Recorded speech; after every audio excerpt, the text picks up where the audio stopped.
Hello കൂട്ടുകാരെ എല്ലാവർക്കും നമസ്കാരം.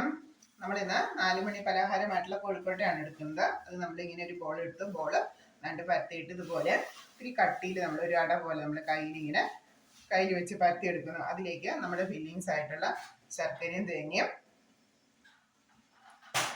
വെച്ച് കൊടുക്കുന്നു.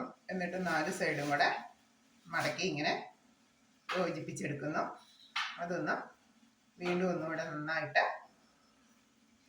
ഉരുട്ടി എടുത്തു കഴിഞ്ഞാൽ നമ്മുടെ കോഴിക്കോട്ട നമുക്ക് വേഗം വയ്ക്കാം. ഏതെങ്കിലും ഭാഗം നമ്മളിങ്ങനെ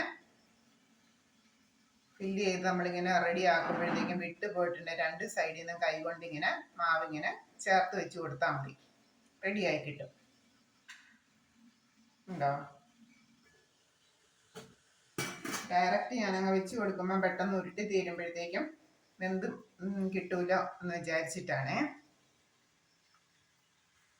വേണ്ടോ, തോർണം എടുത്തു.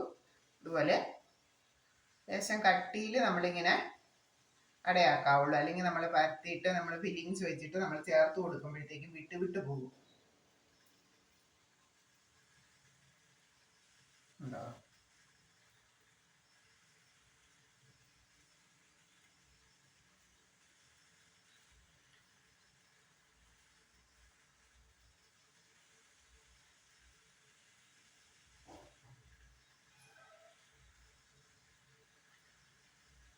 ഇത് വെച്ച് കൊടുക്കാം.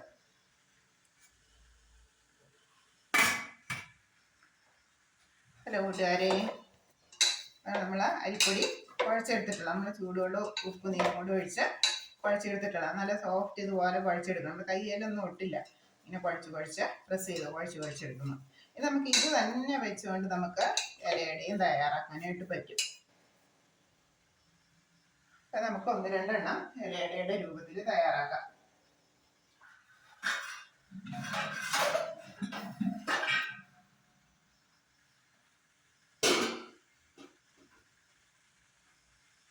അതിനായിട്ട് ഞാൻ ഇല എടുത്ത് വെച്ചിട്ടുണ്ടായിരുന്നു.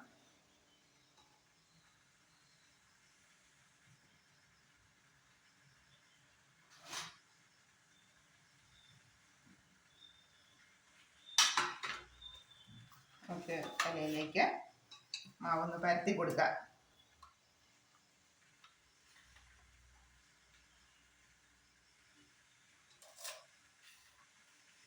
കേട്ടോ, ഇങ്ങനെ ഇത് ഈസിയാണ്.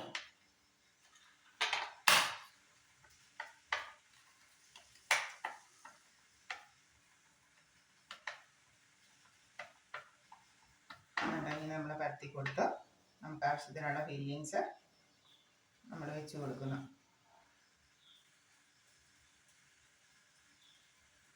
നമ്മൾ മടക്കുവാണല്ലോ.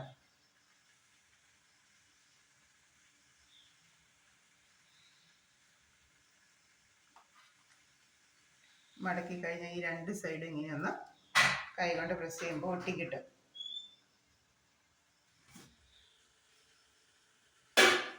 നമുക്ക് അടുത്തൊരു തട്ട് വെച്ചിട്ട് ആ തട്ടിലേക്ക് കൊടുക്കാം. ഒരു സെക്ഷനിൽ കോഴിക്കോട്ടയായിട്ട്, ഒരു സെക്ഷനിൽ ഇലയുടെ ആയിട്ടും വരട്ടെ.